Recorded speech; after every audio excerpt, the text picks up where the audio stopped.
Good morning. Welcome to the 11th Annual National Black Economic Conference. On behalf of the Mosaic Group, Black Business Loop, Black Chambers of Commerce of West Palm Beach County, and the Urban League of Broward County, we are excited to have you here for our virtual experience. You are now in the Written Black Experience. Before Before I introduce our panel, we'd like to thank our sponsors, FPNL, Discover the Palm Beaches, Complete Contract Consultant, Greater Miami Convention and Visitor Bureau, Florida's State Minority Supplier Development Council, South Florida Times, Miami Media Group, LLC, and Valley National Bank. Today, today's panel will be moderated by Donna M. Gary Banks. Joining our moderator is going to be Mark A. Parks speaking on today's panel. And now I will turn it over to Donna. Hi, and thank you so much. And hello, everyone, and welcome to the National Black Economic Conference 2021. This session is the Written Black Experience, and I am your host, Donna M. Gray Banks, founder and director of the Fresh Book Festival. Today, I have the pleasure of interviewing Mark A. Parks Jr., author of The Gift, The Essential Guide to Money and Investments for Women, and the tentatively titled The Revolution Eliminating the Wealth Gap. That's his next book. We're going to put it right here, and I'm going to make sure that he does it. Good morning, Mark. Please tell us all about yourself.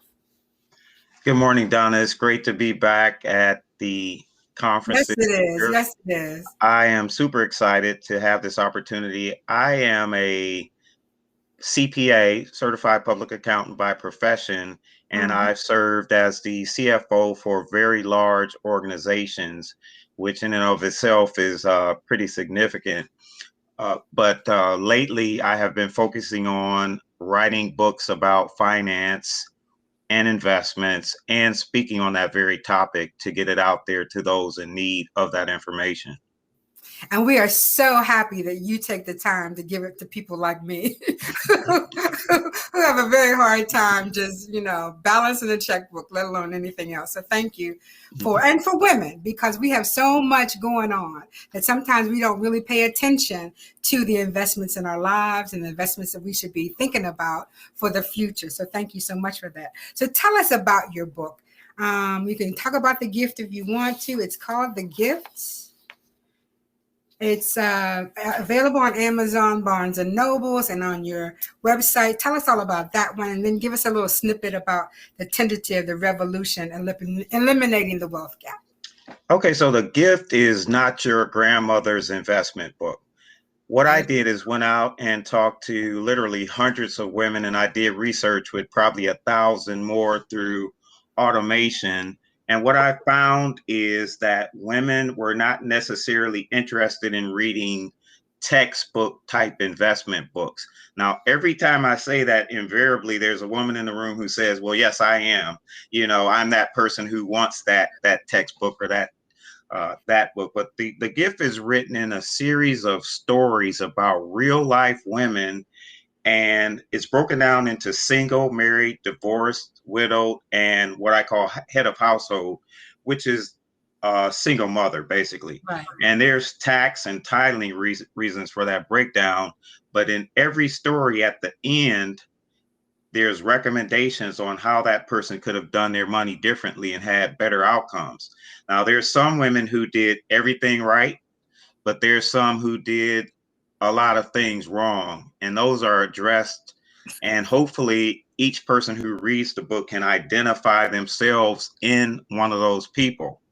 Following the stories, there are statistics on investing. One that I found most interesting is statistically women are better investors than men, and it's because of what we're doing right now is education. Women tend to learn and go get educated before they make a move. I won't say all men don't, but some men don't. They just play around. We know. We know how to do that. Yeah, we know how to do that. And then it goes into some of the terminology, which tends to be a barrier because people like myself speak in jargon.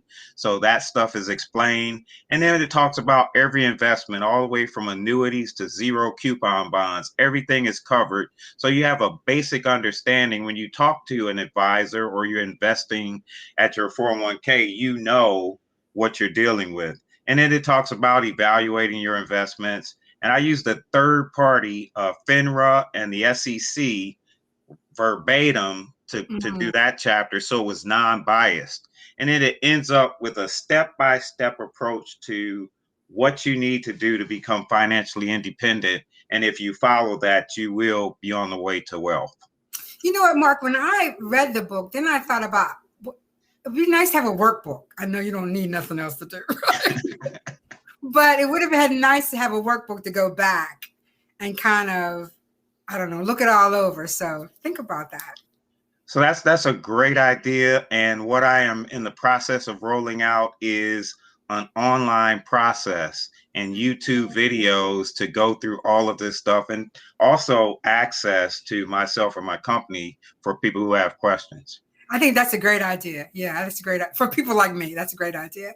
And so becoming an author, listen, you got 1,200 things you could have done. So you woke up one morning and said, you know what, I really need something else to do. So tell us, what made you decide? Because that's a major undertaking, depending, you know, and you have a lot of other things on your plate. So tell us what made you decide it might be a good idea. Well, initially, the reason why I wrote the book is because of my sister. My sister is very educated and she was always very successful. When I first started out as a financial advisor, I went to see her and I asked about her investment portfolio, and she said, I don't have one. And then I said, why not? And she said, because I don't know anything about investing. Then I asked, well, what about having a financial advisor? And she said, well, I don't know who to trust or what questions to ask. So when I said, wait a minute, you got this very educated, successful person not doing this, is there other people out there like that?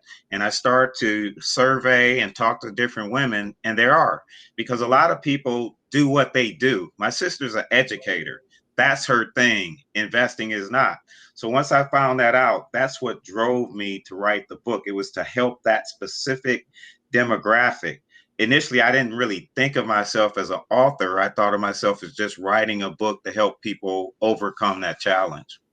And so about the process of becoming an author, what did you find most difficult? Well, I will tell you that I started off on the journey by myself. So I had written probably 60% of the book. And then I talked to somebody who knew exactly what you were supposed to do. He's a very successful author. And he said, no, well, no, you're supposed to do a proposal first, and then you sell the book, and then you write it. So first of all, I went down the wrong direction. The wrong rabbit hole from the beginning. And then the other thing is the editors beat you up bad. Yeah. I mean, you almost have to rewrite the book after it's done, not because it's bad or because there's a lot of errors, but that person really knows the structure and how things can look. Right. And I would say that that's a great investment to have a good editor, because that was one of the challenges. So since we're here talking about economics, tell me about your thoughts about generational wealth and being an author. Do you think it creates generational wealth in any way? Well, I think one of the keys to generational wealth, and hopefully I'm still there. Okay. My screen went away. One of the keys to generational wealth is to have multiple streams of income. One of the things that writing books does is give you something called royalties. And I'm fortunate to say almost every month I get an email from Amazon that says, we're sending you money. I know. So nice, right? Right. And every time I kind of clap, say, yay, you know. And it's amazing when the book, for whatever reason, just really jumps up in sales in a particular month and I get a bigger check.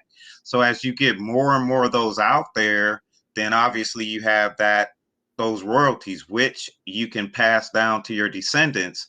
And as you may know, some books have been selling for hundreds of years. So that will create generational wealth. And of course, I get opportunities to speak and other things that can generate income today. So do we have to, you have to leave that in? Let's go to the generational wealth. So you have it, but do you have to have it in writing to leave it to somebody?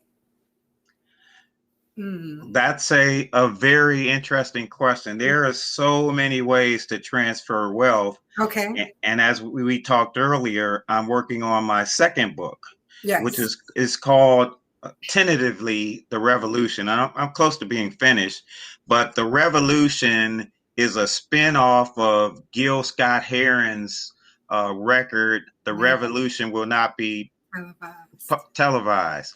Understanding that one of our biggest barriers, and when I say I'm talking about Black people, is financial success, literacy, etc.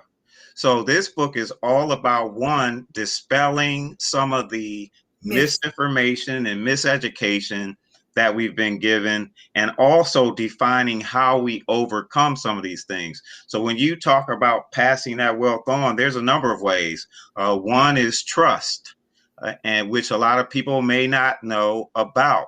But in the neighborhood where I raised my children, a lot of those people had trust. And what that says is every month, whether I do anything at all, I get $5,000 from my parents' trust.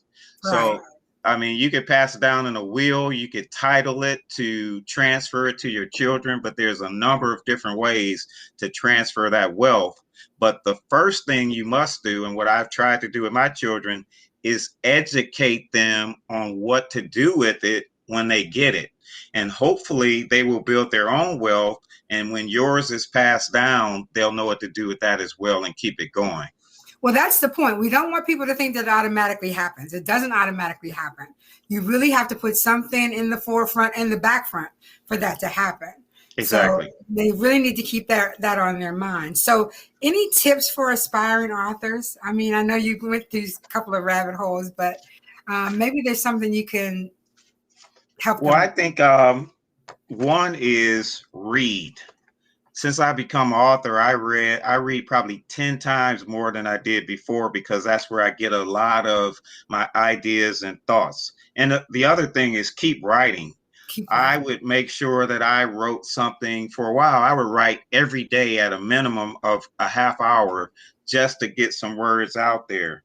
The other is, and this is kind of off the track, but you have to have a marketing plan. If you plan on selling books, there's a lot of great books that have no marketing plan and they're sitting somewhere on a shelf, because a lot of times artists and authors and those type of people are so, I don't want to be commercial, that they don't focus on the fact that you're going to have to sell this book as well. The other thing is you have to believe in yourself. Writing a book, a lot of people are going to tell you, like some people told me, man, you ain't no author. And I'm like, dude, I wrote a book. Right. It is. But you have to believe in yourself, because there's always detractors for everything, because this is somewhat out of scope for a lot of people. And then the bottom line is you could do it. You can make it happen. You could absolutely be an author and you could be a success. Okay, if that's the clock, is that our clock we're looking at, Jackie? Yes. So Mark, we are out of time. So tell readers how to get in touch with you, how we can get your book, and when the revolution will be televised, will be ready. So the book is available at my website, authormarkaparksjr.com. And the great news is, for you really busy people, it's also on Audible. So you can listen to it while you're at the gym or you're doing housework or whatever you may be doing. And you asked, the other one is targeted to be released in February. And I think it's going to be a really, really, really, really good book. Thank you. And I look forward to interviewing you on that new book. And thank you, everyone, for being here in the Written Black Experience. Thank you, Mark. Thank you, Jack.